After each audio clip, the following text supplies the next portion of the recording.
here. All right. Hi, everyone. Welcome to Tuesday Notary Titans for Tuesday, August 23rd, 2022.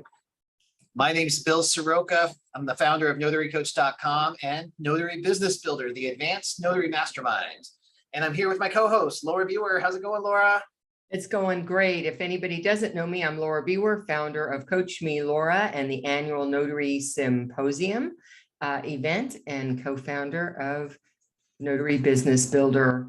So great to be here. Everything is going great. Just got back from 5 documents for an apostille job. It was very nice. Good time. I love it. And I think we can hopefully get a chance to talk about that a little bit too. I know the apostille agent opportunity is all the rage right now, and lots of clients who need it. That's what's really interesting too. It makes me wonder, Laura, if all of these customers needed this service this entire time, but they didn't have people like us or apostille agents to help facilitate the process. Yeah, well, there were some, but you know what they were? They were companies. They weren't notaries. They were like corporations who do this. Yeah. Awesome. Well, awesome opportunity, guys. Let's do it. So TNT, guys, this is a show for you. It is like an old-fashioned call-in radio show, except we're on Zoom. If you use the raise hand feature in Zoom, we will call on you. And then what we ask is that you maybe give us some brief context, like a sentence or two, then jump right into your question. And then you can mute yourself and just wait for an answer from Laura or myself. We might ask some more probing questions so we can help you the most. But most importantly, tell us what state you're in before you ask your question. All right, let's just jump right in. Andrea, thanks for being here. Tell everybody what state you're in and how we can help.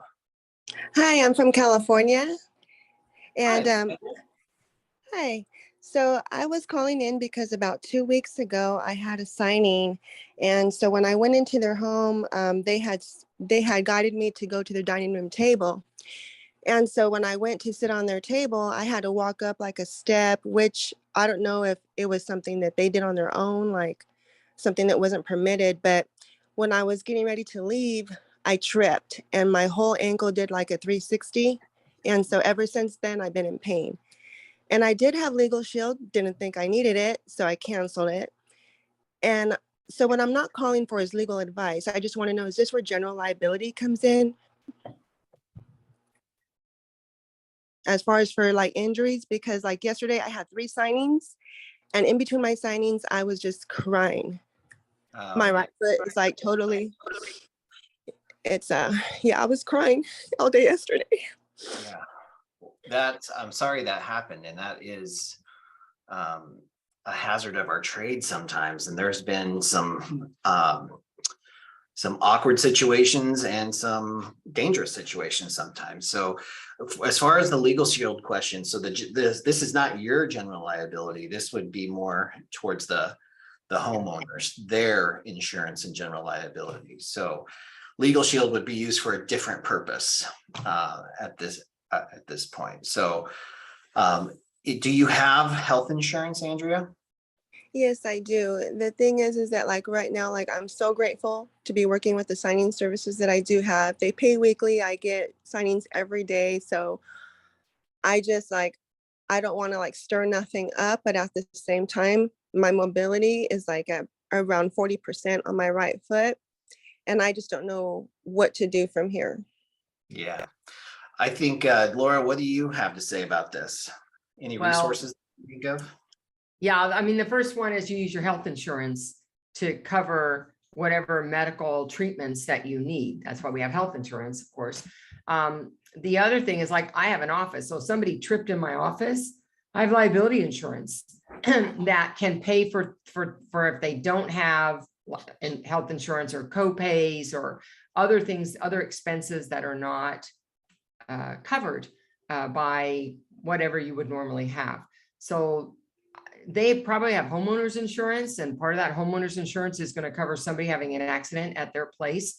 If you decide that you need to go that route, I don't know that what you're looking for, because if you already have health insurance, and you just have some co-pays to deal with. Is that what you're looking to recover? I don't even know at this point because I don't know like what's wrong with my foot. All I just know it's been 2 weeks and I just don't know what to do because I don't want to lose out on my money with my signing services. But at the same time, just to get to their front door is a struggle. Well, whether they have insurance or not, that's not going to change the situation of your foot's in pain. The only thing that's going to change that situation is you need to go seek medical treatment and see, do you need a splint? Do you need a boot? Do you, do you need an x-ray? I mean, that's what you need to be doing. You need to worry about taking care of that first, so that then you know if you're in shape to take care of assignments. Okay, great. Thank you so much. Yeah, that's great advice. Thank you, Laura. And then Andrea, I know Phil just private messaged me too. Phil has some, Phil Shannon from Legal Shield has an insurance expert with him too. Phil, do you guys have some insight into these situations? Well, by coincidence, I just happen to be sitting with, I don't know if you can see, but I'm sitting with the. We can't hear you, Phil. All right, Phil, we can't hear you, bud. Sorry. We'll come back to you. Yeah, all right. All right, Andrea, thank you so much. Yolanda, thank you so much for being here. Well, you want to tell everybody what state you're in and how we can help? Hello, I am in California and I'm a new notary. I've only done 2 signings so far. And the reason I've only done 2 is because every time I get a notification, by the time I look at it, read it, someone else has it. It's too late. So I just wondered if I just go ahead and accept a signing, I say I'm available, and then I read it and realize I'm not available. Will that make me look bad if I then go back and change it? So you're saying just hit yes before you know the details and figure it out later. Right. I figure that must be what people are doing because, like I said, by the time I read it, it's gone. Well, I think there's a couple of different perspectives on this for sure. I'm not a huge fan of not being able to follow through on what I agreed to. So if I select yes, I'll do it, then I I'm only going to hit yes. And if I'm intending on taking it, and then that figuring it out later, I think is part of why the hiring companies get so frustrated with us. People bail, they cancel, they no-show. So I don't know if that's what I would call a best practice or not, but there's still this reality that we need the business, right? We need appointments to start making some money. So if I was in this position, I would probably stop or do whatever I could to get out of that rat race of just mass messages going out. So I would either cultivate relationships with those companies or the appointment setters that are there, or I would start really in this market looking at escrow or attorney direct business where I cultivate the relationships and I can kind of go to a different level of appointments with this. So I'm not having to get I'm not just a mass responder, I guess, but I've got maybe a phone call from an attorney or a phone call from a signing company or a phone call from an escrow company rather than a blast from other people. Laura, what suggestions do you have? Yeah, that was the first thing I gave up. Anything that was a broadcast email message or a broadcast text message, I just couldn't be a part of that because I couldn't get enough information to know if the appointment was for me. And I didn't want to have to worry about trying to commit to things that turned out to be bad assignments for me and having to go back to say, no, this is not going to work. So I agree with Bill. I would let the ones go that are the broadcast ones, the cattle calls. If you can't be fast enough, then you can't be fast enough. But in the meantime, look for other ways to generate work outside of that. Is SnapDocs the one that's generating that text? No, I've had this problem with signature closures and what's the other one? .cloud. Okay, well, it's the same idea. I just cannot take an assignment when I don't know enough details about, am I qualified to do it? Is it going to be the right pay for me? Is it in my area? Because I've seen some of them have been an hour and a half away from me. Why are they sending me those texts? Right. So I personally, I need to know that before I say yes, because like Bill, then I intend to accept the appointment. And sometimes that source of jobs just isn't a good one for everyone. Maybe for some it works out fine, and for some it doesn't. And I think if you want more opportunity to understand what you're committing to, then you need to look at other routes of getting jobs. Okay. Okay, thank you so much. You're welcome, Yolanda. Thanks for being here. Great question. Jackie Clark in Arizona, thank you for being here. How can we help? Hi, I had a signing and in the package, there were 2 closure disclosures and they were different. Now the amounts were all different by like $175. I talked to the title company and the lady explained to me that the reason they were off is because one had a funding, because of 2 different funding dates. And so they had to pay more interest.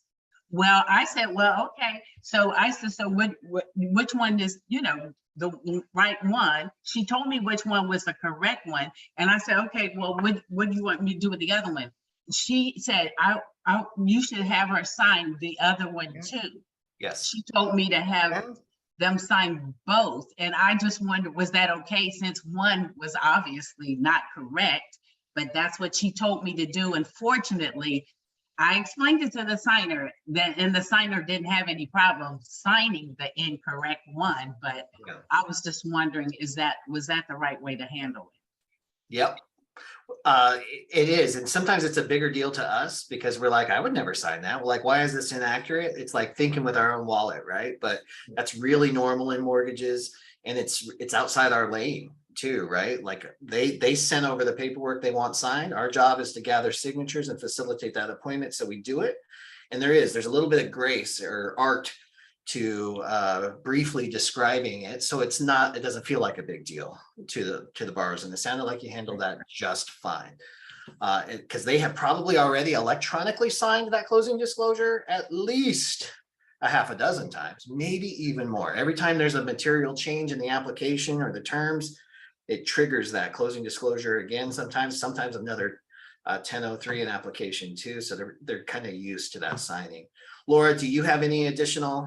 The only thing I would say about that is that it's the paper trail. It was this, now it's this, now it's this. And they need that paper trail that follows what happened with all those changes. They're required to be able to explain all those changes in the process. And so that's why they need all of them. Yeah. And I think there she is. All right. So yeah, in short, Jackie, you handle that just fine. Yeah. And it is fairly normal. It doesn't always make logical sense, but as we know, logic does not always prevail in this business. Laura has a great announcement coming up for those notaries in Virginia coming up this Saturday, right, Laura? Absolutely. So if there's anybody on the call for Virginia who hasn't signed up yet, that's my next real world class this Saturday at 10 a.m. Eastern Standard Time. And if you're from Ohio and looking for an Ohio class, that's the next one. And that is going to be, what's that date, Bill? That is the next week. I think it's September 7th. September 7th. That's going to be September 7th. And it's going to be, so I just want to make sure it's clear. That's a Tuesday, or excuse me, a Wednesday. And it's in the afternoon of that Wednesday. So that one is 3 o'clock Pacific time. Which is 6 o'clock Ohio time. So those are the next 2 real world trainings that are coming up. Yeah, and what can notaries expect to get from real world notary training, Laura? So it's really in 2 parts. One part is to make sure you know what the rules are for your common notarizations, the one the public is going to ask you for, or signing services might ask you for, and making sure you know what the rules of the road are, because some of these states don't offer any training at all. So for some, they have a little training, for some, they don't have any training, but we want to make sure it's clear. We also go over those things that are not commonly discussed. Sometimes they seem to be in the gray area. And when your statutes don't address it, what do you do about that? The second half, we're going to be going through about 12 different documents that are asked for every day. Powers of attorney, healthcare directive, quit claim deed, permission to travel, consent for a passport, and another half a dozen. And we're going to go through, what am I supposed to be looking at when I look at this document? What can I use to help me if they have questions? Where is my part? Can I recognize what that is? Can I use it? Is that wording acceptable for my state? And if not, what do I do about that? Or what if it's an act not in my state? So all of that is going to be covered, and it gives you a chance to practice in a safe space rather than practice on the public, because we don't want to be doing that. And when you're done, you're going to feel much more confident and competent at the foundational work of being a notary. Yeah, awesome. Thank you for that explanation, Laura. So it's about a 2 to 2.5 hour class on the day that it's scheduled. And yeah, it's similar to what you might see in LBP, but totally different at the same time. This is the real granular stuff. And what I'm always amazed about on these trainings, because I'm Laura's background, tech support with stuff, but I'm amazed at the dissection of a notary certificate. Because even notaries that have been notaries for 15 years, they might recognize some words and it might be instinctual, but when you see, oh, what makes an acknowledgement an acknowledgement? How do you know it's an acknowledgement? What does it mean to actually acknowledge somebody's signature? Like, that's the kind of stuff you learn, because we take it for granted, and most states don't teach that. How do you recognize when something's a jurat or signature witnessing, which Arizona just got as of July 1st. We skip right over that stuff. And now we've got to know what that is. And there's actual language in those certificates that hint towards that. So it's really valuable that way. And I saw some questions come through. So yes, this is state specific training. Virginia is this Saturday. Ohio is on Wednesday, September 7th. We have Laura's been doing these for, gosh, I think we had our 1-year anniversary. It's August last year. So we just, as of last week, made all the replays available too. So if you can't make the live ones, the old ones, the New Jersey, I saw somebody ask about Jersey, California, Florida, Texas, Arizona, they're all available for the replays are available with the documents and everything. You get the practice documents, you get the PowerPoint and everything. You can go to coachmelaura.com/real, and I'll post that into the chat as well. So you can get those replays too if you missed some of those trainings. All right. Thank you so much, Laura, for that. I'm excited about that. And Cynthia from Texas. Thank you so much for being here. You want to unmute? We know you're from Texas. How can we help? Hi, can you hear me? Sure can. Okay, so I have been approved to do Ron, and I have, my digital seal and certificate and all of that good stuff. And so I was looking on the Secretary of State website, and it gives you the forms and things like that. But I was trying to find out, in picking a platform, what to look for in doing that, and also when you pick the platform, do they give you the training you need, or is there somewhere else to get that? Yeah, great question. And I'd like to do this a couple of different ways. First, picking a platform is very much like picking your homeowner's insurance or any kind of insurance, or picking your mattress, because I think it's different. People are going to like different things. They're going to value customer service over technology, all of that stuff. So I would love, especially if you're a notary in Texas, a Ron notary in Texas, if you found a platform that you absolutely love, if you would share that in the chat, but also go a little step above and say why you love that platform. That would be really helpful for Cynthia and so many other notaries that are looking for a platform right now.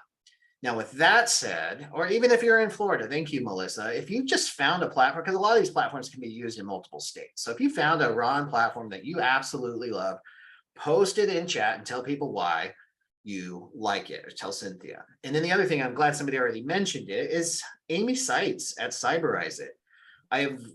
I've never seen the founder and creator of a platform so heavily engaged in the notary community, offering value on Clubhouse. I mean, I don't know how she does it. She's at all these events. She's on Clubhouse all the time.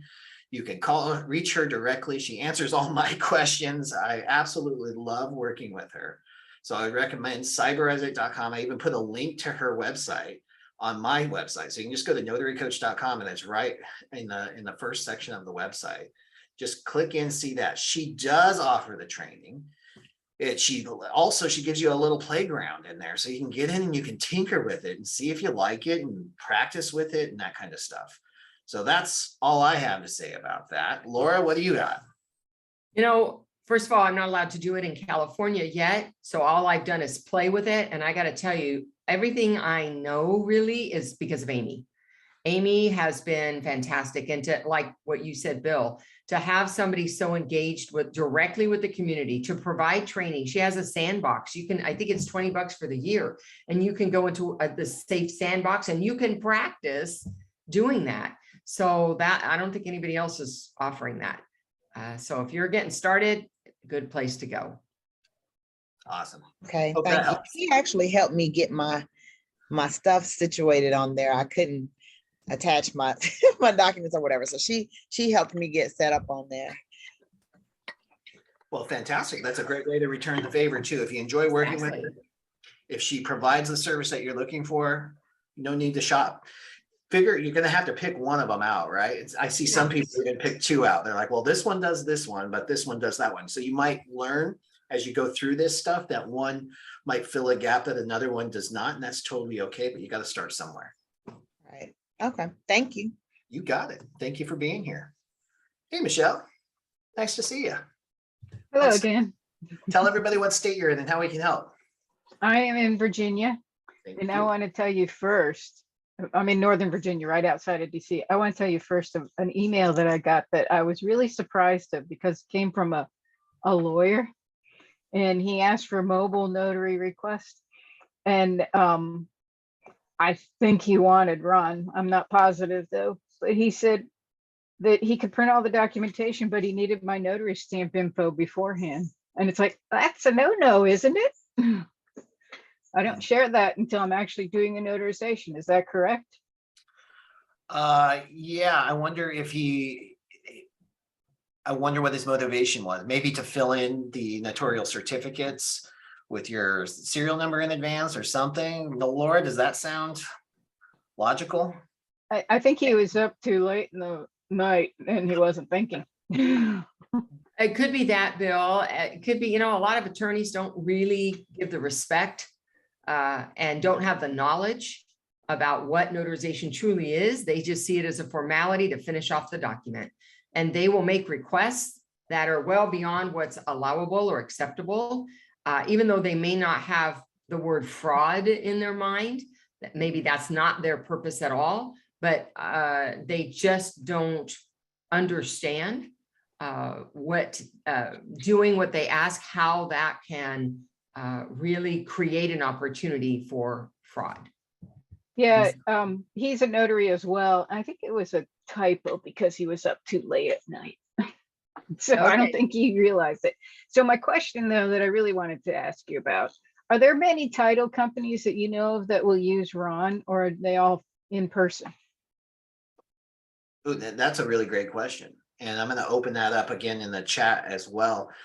I have, in my own experience, even with a signing company and talking to executive levels in title companies, I don't know of many that will do Ron outside of sellers. There's a lot of them will do seller packages, but when it comes to purchases and refinances, I haven't seen a whole lot of full on packages. I remember my clients in 2020, right when the pandemic hit, everybody's like, oh, you gotta get a platform, and this is the platform we're going to use.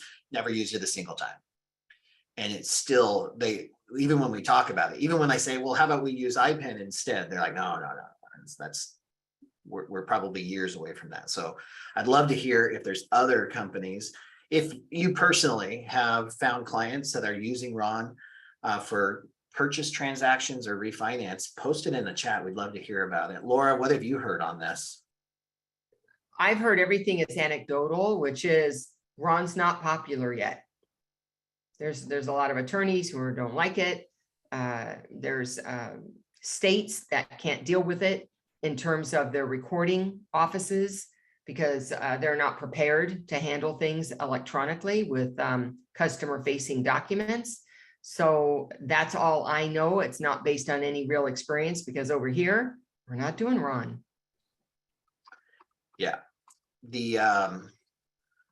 I think there's still, so the way the mortgage industry works, right? You have these companies that give out the loans to consumers and then they bundle them up or somebody bundles them up and they sell them on the secondary market to investors. And a lot of those investors are still really hesitant to buy those bundles of loans with remote online notarized mortgages because I've heard that they're worried because there hasn't been a major court challenge yet. So they're like, do we spend $100 million on these loans and then find out that they're not going to stand up in court? You know, there's all these different little variables. Where I have seen Ron really thrive is with the general notary work and specialty notary work. There's still a lot of people, this one-off documents still, I mean, there's still a huge consumer education curve here. Like consumers don't even know the mobile notaries are a thing yet, much less that you can get a notarization online. So that creates a challenge for us, but also an enormous opportunity. Is that helpful at all? I think so. Yeah, because last week I did a campaign with elder law attorneys, and this week I'm working on the title companies. Yeah. So that's awesome. why I was asking if I was going to be wasting my time promoting the Ron. I don't think it hurts either way. I think it's worth a little mention, a little asterisk, because there is, and even I learned this from Amy Seitz. She's got a huge client that does tons of seller packages. So on the seller side, that's a little less, you know, you don't have lenders that are investors buying from the seller side. It's only on the purchase of the mortgage side. So they're using Ron for the seller side. Okay, thank you.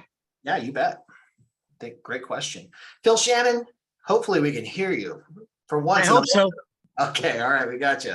Okay, good. I stepped outside. I'm sorry. I'm actually with a bunch of notaries at the Fairfield Hilton in, obviously in Fairfield, California. And I was in the little business center, but I think Andrea got the information. Jacqueline Sears is a top insurance professional across the country, and she gave Andrea some great information. But I do want to invite all of you, as I always do. But we have some really important information in regard to the VPN, the Trend Micro, and the Password Manager, the 3 new services that we have brought out. I just think notaries in particular really need to understand what these services provide. I know Andrea mentioned that she had our legal plan, but I don't know how any notary goes without our identity theft protection plan. I mean, the VPN in and of itself is just such a valuable tool. So I invite you to join me 5 minutes after TNT ends. Laura, I'm with one of your friends, Isabel, who knows you very well. Here, she's doing the training for the fingerprinting for a couple of the notaries that you probably, Lisa Duffy and I forget the other name. Gosh darn, shame on me. But the point is, please come to the Zoom, short Zoom, 20 to 25 minutes long, right after TNT. And Bill's already posted all the important information. So thank you all so very much. It's great seeing all of you. And Andrea, you're in my prayers. Thank you, Phil. Appreciate you. Amy, thank you so much for being here. You want to unmute, tell us what state you're in and how we can help. Yes, here I am. Hello. Hi. Hi, I'm from Arizona. My question is, what is my question? I got nervous. I didn't think I was going to be called on.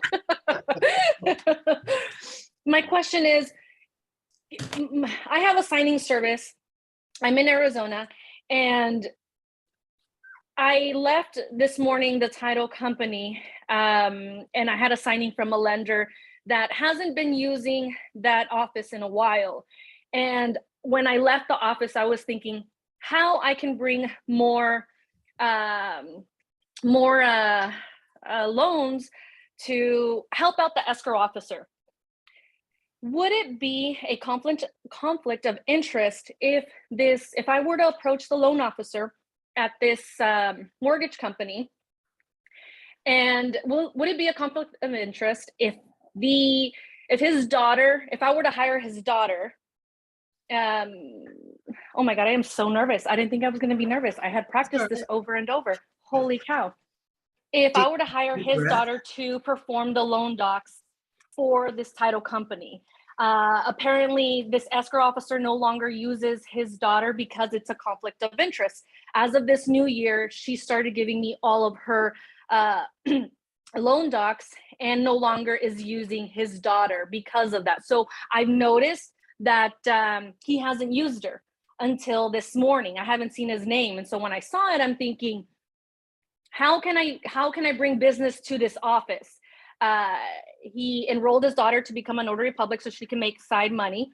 And now these title companies no longer can use her because it's a conflict of interest. So if he were to just throw out, mention my company to title and request to use my company, and then I would hire her to do the work, to perform the work, would it be a conflict of interest, if I were to hire her?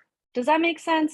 Amy, I think I'm with you, and I love that you, one, are trying to find a way to bring more value to both of those relationships, and two, that you're thinking outside the box.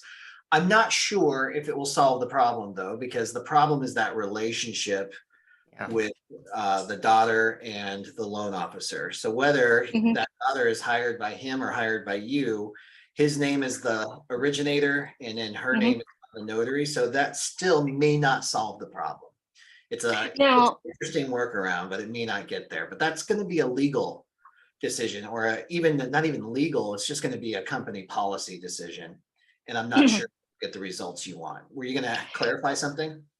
Now, on the settlement statement, I've noticed that sometimes they put just the fee and they put notary, and then other times they put my name. Now, here's the kicker. As of this new year, title mentioned to me that they can no longer make checks payable to my company, and it has to be my name. So now all my checks with this office has to be my name and not the company. So then I thought, okay, so how would I work this out? He, talks to title to use this company, and then I hire her, and she performs a task. I get paid, with my name, get a check payable to my name, and then I turn it around and pay her using my company check. Totally get you. And I think on paper, you're right, but we have to think about the intent of the policy is that the daughter of the loan originator may not have,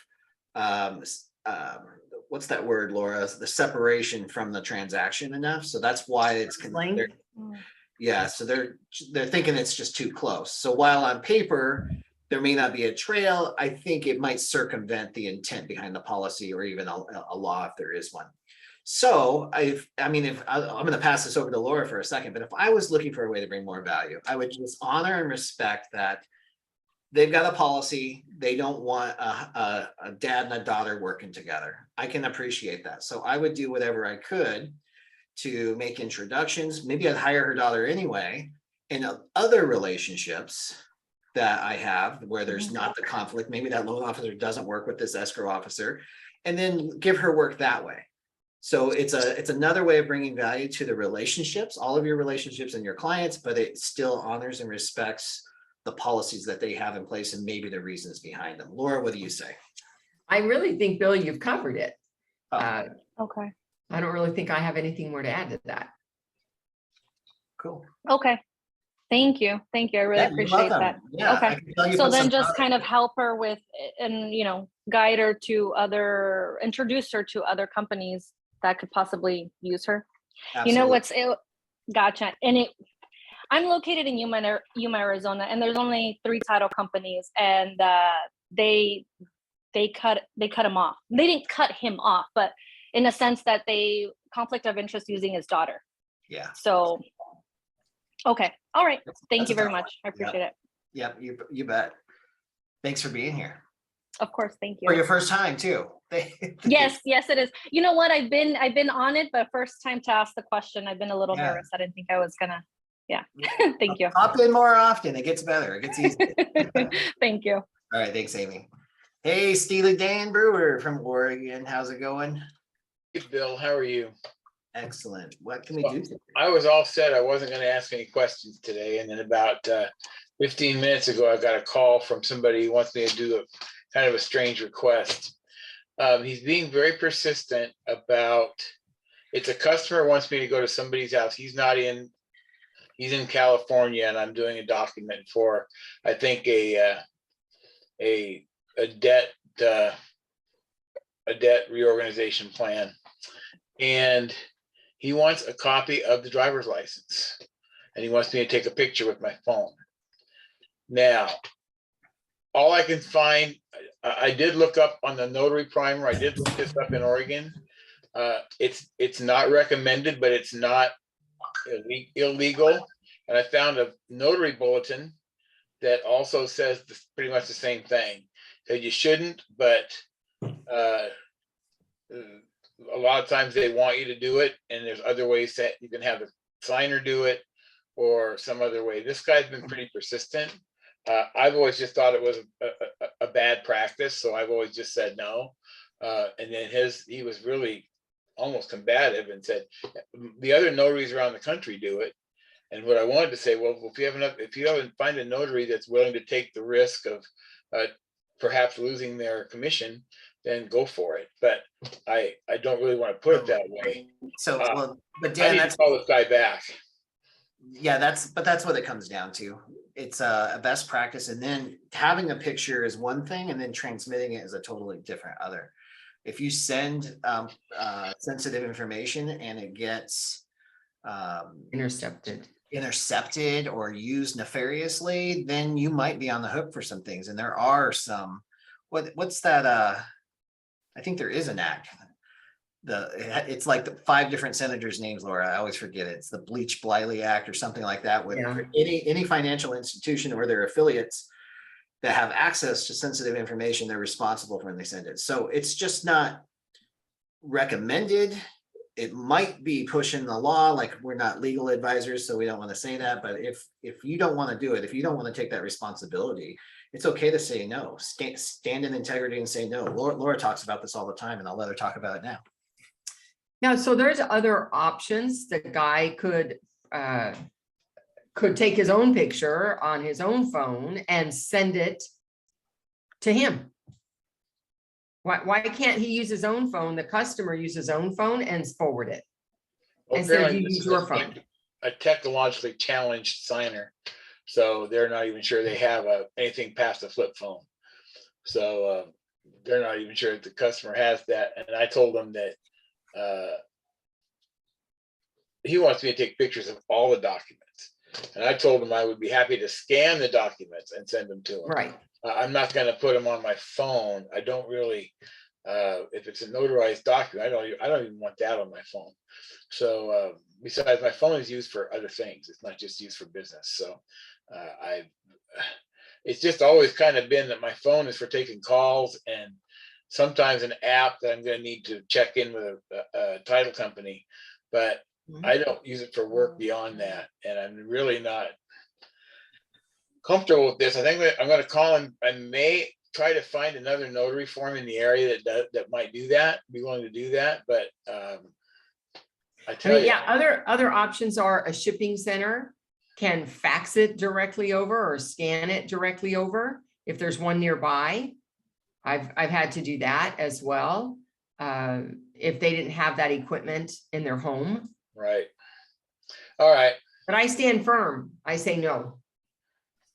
Yeah, I mean, I'm looking at an NNA bulletin right now, and it basically says it might be illegal in your state, but that doesn't mean it's a good. Just because it's something legal to do doesn't always make it a good idea. Right. Right. Exactly.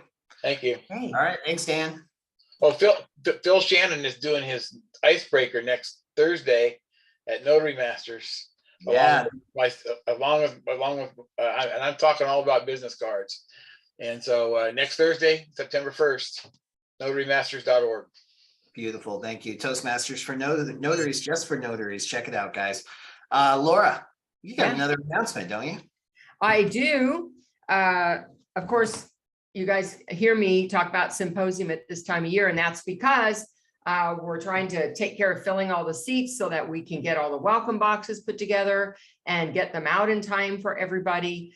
Our welcome boxes are going to be a little different this year. We've got some great gifts that are going in there because we've had very generous sponsors help us do that. So if you were going to go, you just haven't decided yet, there's an incentive still in place. We have another Raven scanner that's going to be raffled off only to those who purchase tickets from the 16th of August till the 31st of August. If you're in that 2-week window, then you have that opportunity to win that.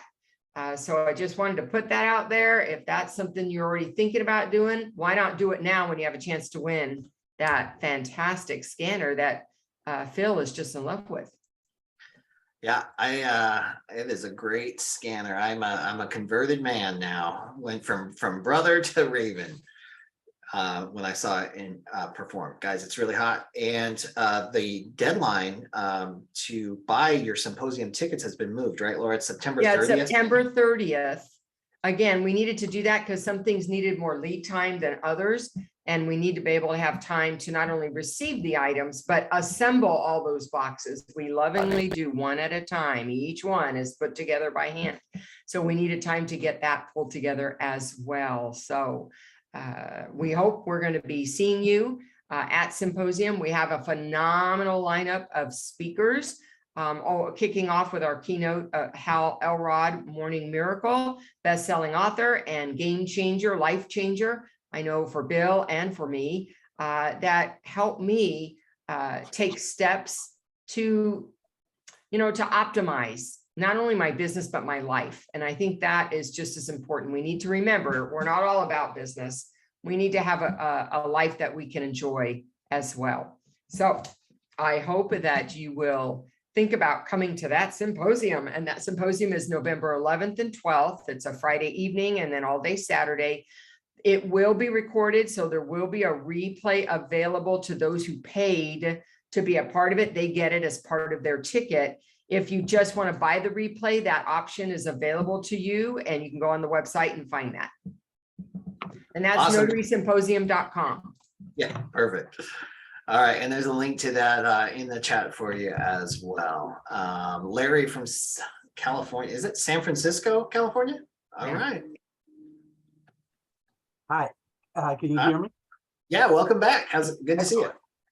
Thank you. I actually have two questions. One, but not directly related to being a notary. One of them is about marketing. There is a real estate office 2 blocks from my house that's been there forever, and I really want to try and connect with them. But in front of this real estate office, they have a big iron gate. And on that big iron gate is a big sign that says no soliciting. So I'm trying to think of ways around that. And I wonder how effective it would be if I just mail them some information with, say, coffee gift cards or something. I don't have the nerve to just ignore the no soliciting sign, but I'm like, come on, you guys, we're 2 blocks apart. You're a Black-owned business, I'm a Black-owned business, we should be friends. But I just wanted some information on maybe how to connect with them. And my other question actually was about. Can you stop right there, Larry? Larry, I'm so sorry. Can we just do one question at a time? Do you mind? Yeah. That was a really great question. I don't want to forget it, and I will if you ask another one. That's just how my brain works. I cannot multitask. I can't hang on to that. So let's talk about this. Laura, I'm curious if you had some initial thoughts on how to connect with a neighborhood real estate agent or broker office. All right, so I want to make sure that's the question because you went so fast, Larry. I was just really having a hard time figuring out what you were trying to ask. Yeah. So you want to connect with a neighbor who happens to be a real estate agent? No, it's a right? brokerage. a whole brokerage in his neighborhood. He Okay, just wants to connect with them. all right. So now just to restate it, there's a brokerage company in your neighborhood and you are looking for reasons to connect with them Well, or to find a way to connect with them. ways to, because I would just walk in and like drop off my cards or something, but they have a big gate with a big sign that says no soliciting. So I guess I'm trying to put ways around that gate. I got some ideas too, Laura, if you want me to jump on there first. Yeah, go ahead and jump on that because I got to think about that, Yeah, no that problem. sign on there. So I think there's a couple of different ways to approach it. I think first, because of the type of service that you provide, you actually help them help their customers more. I think it elevates you beyond solicitation. You're not walking in there selling candy bars or newspaper subscriptions. So you're actually on the same level playing field with them in the real estate industry. So I think if you can adopt that mindset and own that mindset, I think you'd be totally okay. If you still don't want to do that, I think I'm not a cold caller. Like knocking on doors is like the worst thing in the world for me. So I like to warm it up. I'm always finding ways to warm it up. So I like to research who works in that office, who's the boss, who's in charge, who's working at the reception desk, who are the agents in there. And the cool advantage that we have when we want to work with real estate agents or anybody in real estate almost is they're salespeople. So they want customers, they want people to find them. So you can find all their contact information, phone numbers, email, LinkedIn, websites, everywhere. So you can get a feel for who's in that office. And then, and who's in charge. Sometimes they have an office manager, sometimes they have a broker or co-broker that's in charge of things. Find out who's in charge. And then what you just said, hey, I'm a Black-owned business, you're a Black-owned business, we should be friends, we should be doing this. That's the kind of conversation I would have and see where it goes. They might say, heck yeah, come on in. Or I have some croissants. Why don't we sit down and talk about how we can support each other in business? Something along those lines. And it should be just 1 or 2 lines. It should not be, I'm Larry, I'm a notary, and I have $100,000 E&O insurance policy. But that's not what they want to hear. They want to hear your personality and what makes you unique. And that, to me, would do it. That would get your foot in the door, I would think. And then one of the other, I would take a tack off of Laura's strategy is find a way to deliver value. All of those, every single real estate office or broker company holds at least a monthly, usually weekly sales meeting. And they're looking for speakers. They're looking for somebody to show up and talk for 12 minutes about something in the industry that their real estate agents might find some value in. And you could do that. It could be right on the nose with notary stuff. Hey guys, did you know you could request your own mobile notary? We can develop a relationship and you can tell your escrow officer, I want Larry to do my signings. Or maybe just in general, a little more less on the nose about how the importance of a mobile notary in their clients' lives. They don't have to get babysitters, no more time off of work. I'll go, and you don't necessarily want it to be just you, but a mobile notary can go to an office and to a home. Husband and wife team, like describe the value of a mobile notary, because believe it or not, a lot of real estate agents still don't know that we exist and that we are willing and that there's an industry of people hungry for that kind of work. Great. Thank you. Yep, my pleasure. Laura? Well, no, you hit it when you hit the meetings part, because I was trying to think about what would be the topics, part of that. And I tend to not be right on the nose, meaning, hey, I'm a notary, this is what I do. Here's how I help your clients. I usually stand back from that and say, here's what loan signing agents can do for you using what it is that I do. Because I'm standing there, they can take my cards. I mean, I don't have to say it's me. So I like the idea of, taking one step back if you could get in to speak, because that's how they get to know you without that salesy feeling. Yeah. Is that helpful? And extremely so. Thank you so much. Now I just have to work up the nerve to do it. Well, that is a major step. But you can also just start with the conversation too, Larry, right? Like, I really think your personality came through when you just said, hey, I'm a Black owned business, you're a Black owned business. We should be working together. You got 5 minutes for a croissant and a coffee or something like that. I think that would be clearly easy for you. You just came on and said it in front of 200 people.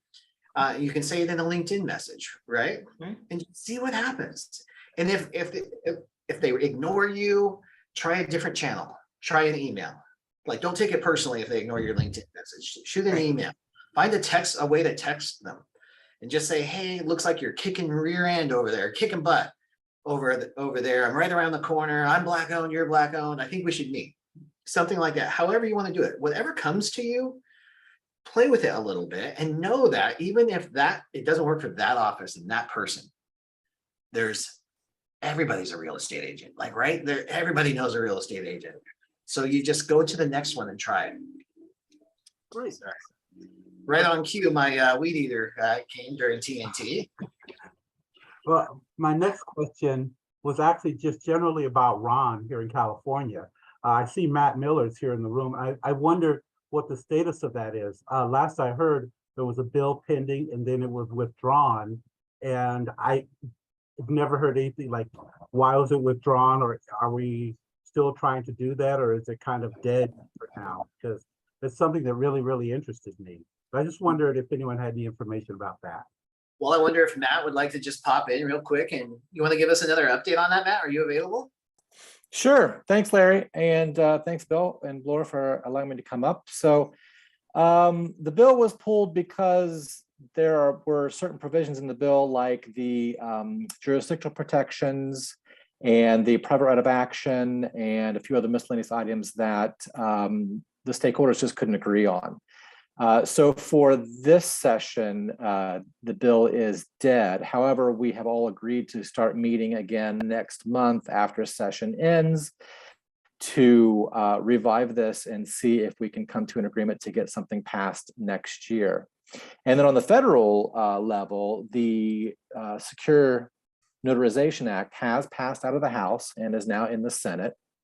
In the Senate Judiciary Committee, as a matter of fact, but there is some mounting opposition because of the preemption provisions and the lack of any kind of education requirement or liability protections for notaries or the public. So most notary public administrators believe we're in a pretty good position to defeat that, which will allow us to continue work in earnest here in California and other states to craft a solution to RON that best suits our state's needs. So that's kind of where we are right now. The bill that we had is dead, but we will keep trying until we get something through the legislature. Thanks for asking. All right, thank you for that, Matt. Appreciate the update. Christy Stroud from Montana, it is great to see you on today. How can we help? Well, my question is kind of two-part, but it's on the same thing. That paragraph at the end of the Louisiana note. What is that about? And is that only for Louisiana notaries? Laura, you have an answer on that one? That's not for the rest of us. Louisiana follow a different kind of law than the rest of us do. They're like Napoleonic. And so they can certify things beyond what a notary can. So when it comes to us, we're not allowed to do that. Only a Louisiana notary can do that. Okay, thank you. You said there was a two-part question. Was that it? Oh, that was, well, it was two-part. I also wanted to know what it's about. I mean, because, you know, I get hired by companies and they want me to do that. And I explain to them, Montana law does not allow me to paragraph that. And then they'll be like, well, give us an acknowledgement for it. But I'm just wanting to understand even what that is. So. Get it. So they're tying a specific deed, right? Because it's connecting with the deed and a note. And they're trying to connect the two to this specific deed. But you cannot certify about this deed or that note or any of that other detail. And that's, you know, how they do it in Louisiana. Sure. Okay. All right. And you can't do an acknowledgement because unless you have a signer's signature to something and the signer's not the one that's going to be certifying that, we can't do that either. Right. And that's where I'm trying to understand. You know, Okay, That's a thank you. pain. All right, thank you, Christy. Bernice, great to see you on today. What's happening? Hello, everybody, and thank you for taking, I want to say taking my call, but thank you. Anyway, Laura, I have a very important question for you. I'm like so confused. Okay. California, we can do the jurat. You can use your mobile device to do instead of your journal. Yes. I went into a jail. You cannot bring your mobile device. That's right. Paper only. So you'll have to give that up. If you want to do jail work, you're not going to get it with that phone. Okay. I was wondering. I had to give up jail work when I went to the e-journal, and now I refer all the jail work that I was getting to other notaries around me because they Okay. won't let you take your phone in. Right. That was my question. It's like, how did you get around it? Because everyone said Nope. Laura does jail work and she Not anymore. journal. Okay, thank you. That was my question. Okay. Now, Jeff just said try an iPad, but Jeff, have you tried that and did it work? That would be my question. You can just type it in there. You cannot bring any electronic device. Yeah, I thought they too. they eliminated all of it. So, all right, awesome, good, great question, Bernice. All right, so I think we have time for at least one more. Garrett. Can I have one more announcement? Oh, well, yeah, let's do the announcement really quick, and Garrett will come right back over to you, okay? Laura. So quick, everybody, if you don't know, the early bird registration for the NNA Conference 2023 at Talking Stick Resort in Arizona has come out. Number one. Number two, the room rate, they got down to $119 a night at this resort, which is pretty incredible because it's a fabulous place.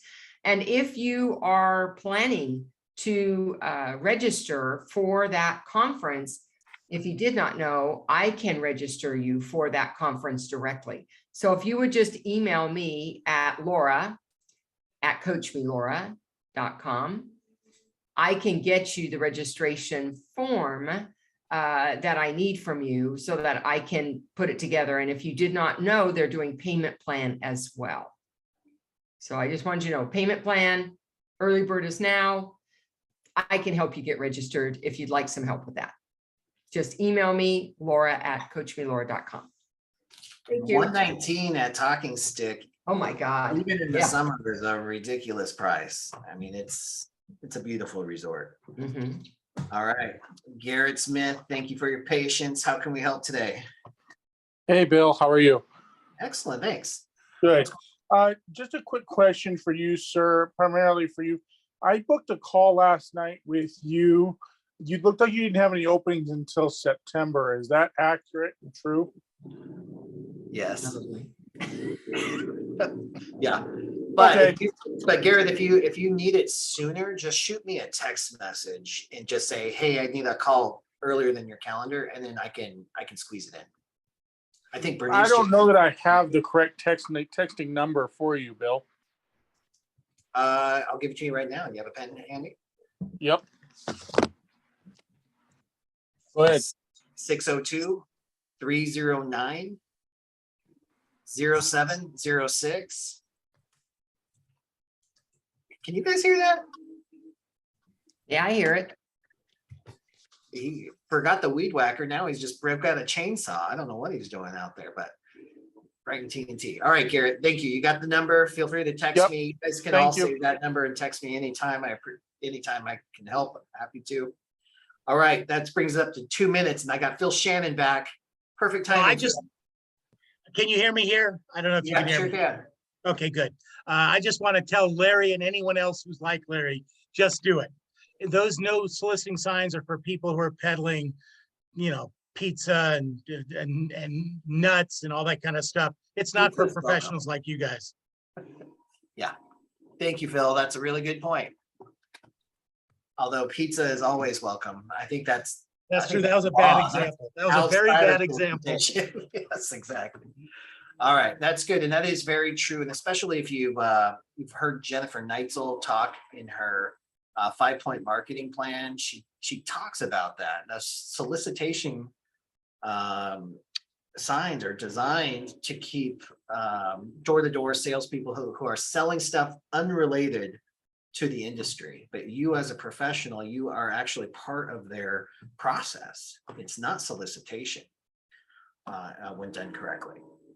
All right, I think, Laura, do we have any more announcements? I have no more announcements as of this moment. All right, well, that's perfect timing. Oh, I'm sorry. I have one more thing to say because somebody asked in the chat. Please don't say, go email me all the information. I've asked, would you please email me, Laura, at coachmelaura.com, and I'm happy to send you the information, but don't make me chase you down. Thank you. Perfect. Make it easy. All right, guys, thank you so much for growing yourself and your business on a Tuesday. We love this time with you. Thank you for being here, and we'll see you same time, same place next week. Bye-bye.